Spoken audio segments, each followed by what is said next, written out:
সূরা ইখলাসের ৩ নং আয়াত হচ্ছে লাম ইয়ালিদ ওয়া লাম ইউলাদ, যার অর্থ হলো তিনি কাউকে জন্ম দেননি এবং তাকেও জন্ম দেয়া হয়নি। আলোচ্য আয়াতের সংক্ষিপ্ত তাফসীর হলো, এই আয়াতে আল্লাহ তাআলা তার পবিত্র সত্তাকে সন্তান, পিতামাতা ও বংশধারার সকল ধারণা থেকে সম্পূর্ণ মুক্ত ঘোষণা করেছেন। তিনি কারো পিতা নন এবং কারো সন্তানও নন, কারণ জন্ম দেয়া বা জন্মগ্রহণ করা সৃষ্টির বৈশিষ্ট্য, আর আল্লাহ তাআলা সৃষ্টির সকল বৈশিষ্ট্য থেকে পবিত্র। এই আয়াত খ্রিস্টানদের ঈসা আলাইহিস সালাম আল্লাহ তাআলার পুত্র এবং মুশরিকদের ফেরেশতারা আল্লাহ তাআলার কন্যা এই ধরনের ভ্রান্ত বিশ্বাসকে সুস্পষ্টভাবে খণ্ডন করে দিয়েছে।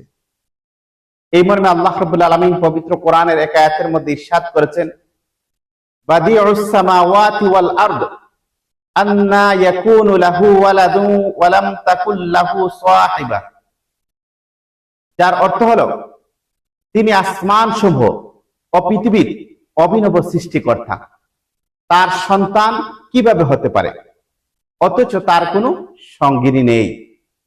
এক হাদিসে প্রিয় নবী সাল্লাল্লাহু আলাইহি ওয়াসাল্লাম ইরশাদ করেছেন, মা আহাদুন আসবারু আলা আযান সামিআহু মিনাল্লাহ ইয়াজআলুনা লাহুল ওয়ালাদ সুম্মা ইউআফিহিম ওয়া ইয়ারযুকুহুম। হাদিসের অর্থ হচ্ছে, আল্লাহর চেয়ে বেশি ধৈর্যশীল আর কেউ নেই। মানুষ তার জন্য সন্তান সাব্যস্ত করে, তারপরও তিনি তাদেরকে নিরাপত্তা দেন ও রিজিক দান করেন। আলোচ্য আয়াতের অনেকগুলি শিক্ষা এবং করণীয় রয়েছে। তার মধ্যে থেকে উল্লেখযোগ্য হচ্ছে এই এক, আল্লাহ তাআলার সন্তান ও পিতামাতা থেকে সম্পূর্ণ পবিত্র এবং পবিত্র এই বিশ্বাস রাখতে হবে। ২, আল্লাহ সম্পর্কে কোরআন ও সুন্নাহ বিরোধী কোনো ধারণা পোষণ করা যাবে না। ৩, শিরিক ও ভ্রান্ত আকীদা থেকে নিজেকে রক্ষা করতে হবে। ৪, আল্লাহর একত্ব ও মহিমার প্রতি দৃঢ় ঈমান রাখতে হবে।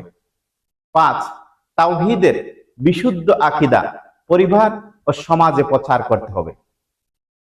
আলোচ্য আয়াতের সার কথা হচ্ছে, মোট কথা হলো, সূরা ইখলাসের ৩য় আয়াত আমাদের শিক্ষা দেয় যে আল্লাহ তাআলা সকল প্রকার জন্ম, বংশধারা ও পারিবারিক সম্পর্কের ঊর্ধ্বে। তিনি কাউকে জন্ম দেননি এবং তাকেও জন্ম দেয়া হয়নি। তাই আল্লাহকে তার শান অনুযায়ী বিশ্বাস করা এবং সকল ভ্রান্ত আকীদা থেকে দূরে থাকা মুমিনের কর্তব্য। আল্লাহ রাব্বুল আলামিন আমাদেরকে এই আয়াতের উপরে যথার্থ রূপে আমলের তৌফিক দান করুন। আমিন সুম্মা আমিন।